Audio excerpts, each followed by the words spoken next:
নমস্কার, নিউজ ভ্যানগার্ডের এক নজরে 25 আপনাদের প্রত্যেককে জানাই স্বাগত। আমি রয়েছে অমিত আপনাদের সাথে। সাম্প্রদায়িক সুরসুরি দিয়ে মিথ্যাচারের আড়ালে জনগণকে বোকা বানিয়ে ইডিসিতে ক্ষমতায় বসে থাকার দিন শেষ। জনজাতি ভাই বোনেরা এখন বুঝতে পারছেন যে ভারতীয় জনতা পার্টি ছাড়া উন্নয়ন সম্ভব নয়। গোমতী জেলার 18 ভোলায় বৃহস্পতিবার বাগমা মণ্ডলের উদ্যোগে আয়োজিত এক জনসমাবেশ করলেন মুখ্যমন্ত্রী মানিক সাহা।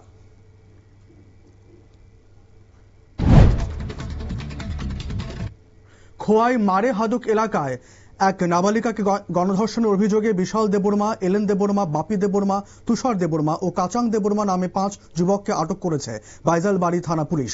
গত 4 ডিসেম্বর 16 বছরের কিশোরীকে বাড়ি থেকে ডেকে নিয়ে গিয়ে গণধর্ষণ করে অভিযুক্ত 5 যুবক।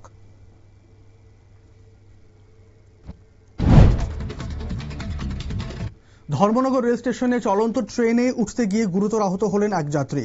আহত ব্যক্তির নাম জয়ন্ত ভট্টাচার্য। তাঁর বাড়ি খোয়াইর সিঙ্গিচড়া এলাকায়। জানা যায়, শিলচর আগরতলা প্যাসেঞ্জার ট্রেন ছেড়ে যাওয়ার পর সেটিতে ওঠার চেষ্টা করতে গিয়ে তিনি প্ল্যাটফর্মে পড়ে যান। ধর্মনগর জেলা হাসপাতালে আহত ব্যক্তির চিকিৎসা চলছে।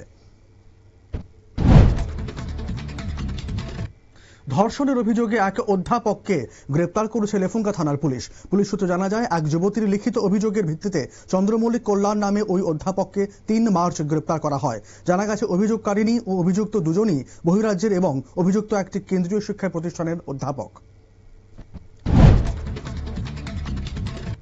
খোয়াই সালমা থানার যদুরাম বাড়ি এলাকায় রাস্তার পাশ থেকে এক ব্যক্তির রক্তাক্ত মৃতদেহ উদ্ধার হলো বৃহস্পতিবার। মৃত ব্যক্তির নাম প্রবেশ মালাকার। তিনি মানসিকভাবে অসুস্থ ছিলেন বলে স্থানীয় সূত্রে জানা গেছে। মৃতদেহে একাধিক আঘাতের চিহ্ন থাকায় তাকে পিটিয়ে হত্যা করা হয়েছে বলে প্রাথমিকভাবে অনুমান করা হচ্ছে।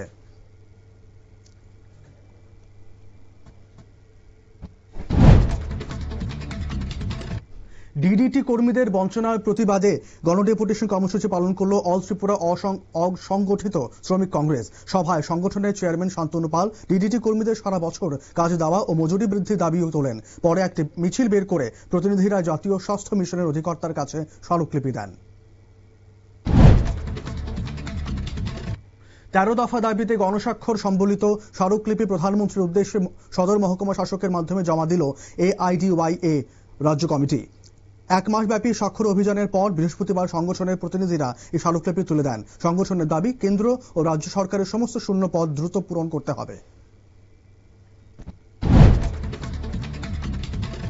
টিআরবিটির মাধ্যমে নিয়োগপত্র পাওয়া প্রার্থীরা জয়েনিং লেটার প্রদানের দাবিতে শিক্ষা দপ্তরে সাক্ষাৎ করেছেন। শিক্ষা দপ্তরের যুগ্ম অধিকর্তার সঙ্গে দেখা করেন STGT কোর্সের নির্বাচিত প্রার্থীরা। তাদের দাবি, গত 24 নভেম্বর তারা অফার লেটার পেয়েছিলেন। দীর্ঘ সময় পেরিয়ে গেলেও জয়েনিং পেপারে না পাওয়ার উদ্বেগ প্রকাশ করেন তারা।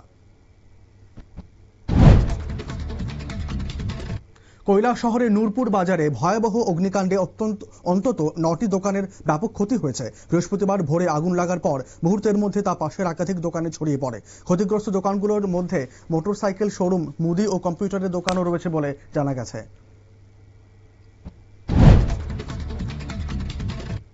ভারতের উপরাষ্ট্রপতি চন্দ্রপুরম পন্নুসামি রাধাকৃষ্ণন আগামী 7 মার্চ দুদিনের রাজ্য সফরে আসছেন।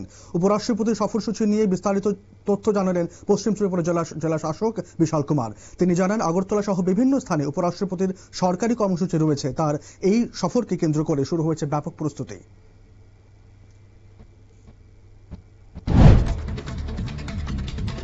মাদক পাচারের মামলায় অভিযুক্ত পলাতক রাজা সাহাকে গ্রেপ্তার করল পূর্ব আগরতলা থানার পুলিশ।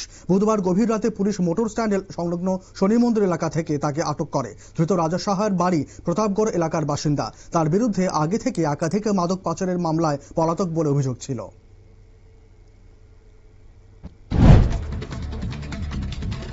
খোয়াইয়ের রামচন্দ্রঘাট যুব মোর্চার মণ্ডল সভাপতি রূপক ঘোষের বাড়িতে হামলা করে একদল দুষ্কৃতী। বৃহস্পতিবার সকালে 40 থেকে 50 জনের একটি দল তার বাড়িতে গিয়ে হামলা চালায়। ঘটনায় আহত হয়েছেন রূপক ঘোষের মা রীনা ঘোষও। স্থানীয়দের অভিযোগ, হামলাকারীরা এলাকায় তিপ্রামথা কর্মী সমর্থক বলে পরিচিত।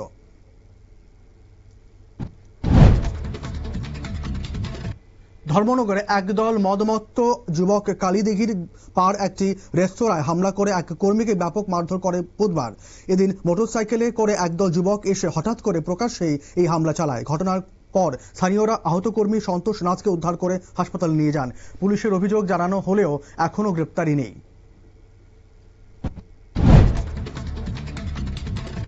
আমতলী থানার উত্তম ভক্ত চৌমুহনী নাকা পয়েন্টে তল্লাশি চালিয়ে ইয়াবা ট্যাবলেট সহ এক ব্যক্তিকে আটক করেছে বিশালগড় পুলিশ। ধৃত সাদ্দাম হোসেন নামে এই ব্যক্তি এর আগেও কিল্লা থানায় আরেকটি মাদক পাচারের ঘটনায় অভিযুক্ত রয়েছেন। ঘটনার বিস্তারিত তদন্তের জন্য ধৃতকে রিমান্ডে নিয়ে জিজ্ঞাসাবাদ শুরু করেছে পুলিশ। আগরতলা উইমেন্স কলেজে পদার্থবিদ্যা বিভাগের উদ্যোগে শুরু হয়েছে recent Trends in biological, chemical, mathematical and physical sciences শীর্ষক এক 3 দিন ব্যাপী কর্মশালায় বক্তব্য রাখবেন আইআইটি খড়গপুরের অধ্যাপিকা স্বাগতা দাশগুপ্ত ও যাদবপুর বিশ্ববিদ্যালয়ের অধ্যাপক দেবজ্যোতি ঘোষাল।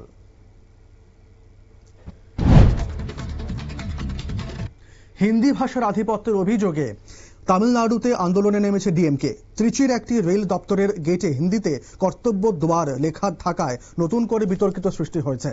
বিক্ষোভ দেখাতে গিয়ে ক্ষুব্ধ ডিএমকে কর্মীরা ওই নেম প্লেটে কালি লাগিয়ে প্রতিবাদ জানায়। দলের অভিযোগ, কেন্দ্র আঞ্চলিক ভাষাকে গুরুত্বহীন করে দিচ্ছে।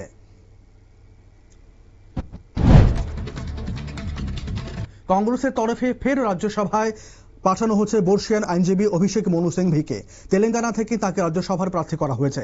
এদিন মোট 6টি আসনের জন্য প্রার্থীদের নাম প্রকাশ করেছে কংগ্রেস। দলের আইনি লড়াই ও নানা জটিলতায় গুরুত্বপূর্ণ ভূমিকা থাকায় সিংভিকে ফের রাজ্যসভায় পাঠানোর সিদ্ধান্ত নেওয়া হয়েছে।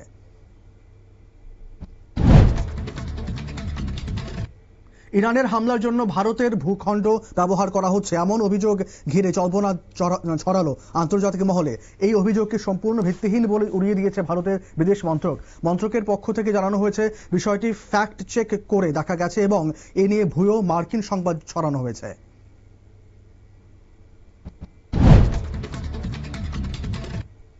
মধ্যপ্রাচ্যে যুদ্ধ পরিস্থিতির জেরে স্থগিত হলো কেন্দ্রীয় মাধ্যমিক শিক্ষা বোর্ড পরীক্ষা। এই বছর পরীক্ষা চলছিল, তবে শনিবার থেকে শুরু হওয়া যুদ্ধের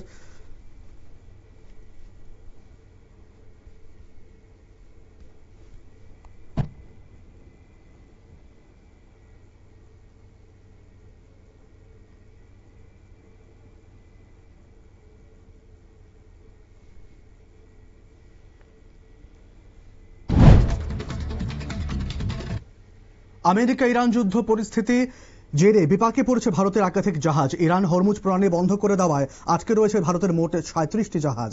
এই জাহাজগুলি বর্তমানে পারস্য উপসাগর, ওমান উপসাগর সংলগ্ন সমুদ্র অঞ্চলে অবস্থান করছে। ভারতের জাহাজগুলিতে 23,000 বেশি নাবিক ও নৌকর্মী রয়েছেন।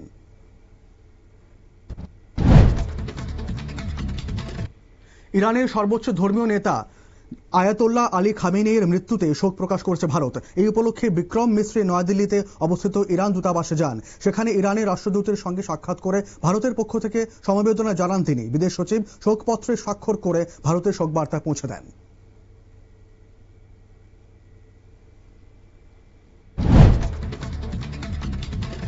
পশ্চিম এশিয়ায় যুদ্ধের 6ষ্ঠ দিনের আবহে পারমাণবিক ব্যালিস্টিক ক্ষেপণাস্ত্র LGM-30G মিনিটম্যান 3 এর পরীক্ষামূলক উৎক্ষেপণ করেছে মার্কিন যুক্তরাষ্ট্র।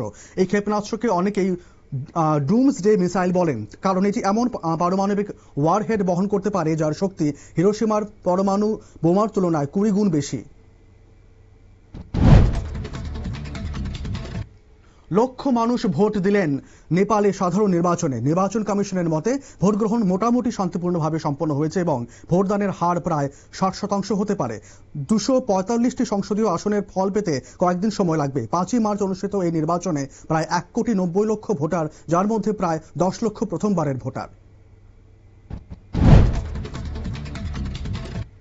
ইরানের সঙ্গে উত্তেজনার মধ্যেই মার্কিন প্রেসিডেন্ট ডোনাল্ড ট্রাম্পকে ঘিরে নতুন বিতর্কের ইঙ্গিত মিলেছে। মার্কিন ন্যায় বিভাগের সূত্রে জানা গেছে, কুখ্যাত জেফ্রি এপস্টেইন সংক্রান্ত প্রায় 47,635টি নথি প্রকাশ করা হতে পারে। এই নথিগুলির মধ্যে ট্রাম্পের বিরুদ্ধে আনা যৌন নির্যাতনের অভিযোগও তথ্য রয়েছে বলে দাবি। উত্তর উপসাগরীয় এলাকায় একটি মার্কিন পণ্যবাহী ট্যাঙ্কারে হামলার অভিযোগ উঠেছে ইরানের রেভলিউশনারি গার্ডের বিরুদ্ধে। হামলার পর জাহাজটিতে আগুন ধরে যায় বলে দাবি করেছে ইরান বাহিনী। এর আগে বুধবার ভারত মহাসাগরে ইরানের একটি রণতরীতে মার্কিন ডুবোজাহাজ টর্পেডো হামলা চালিয়ে সেটি ধ্বংস করে গেল বলে খবর।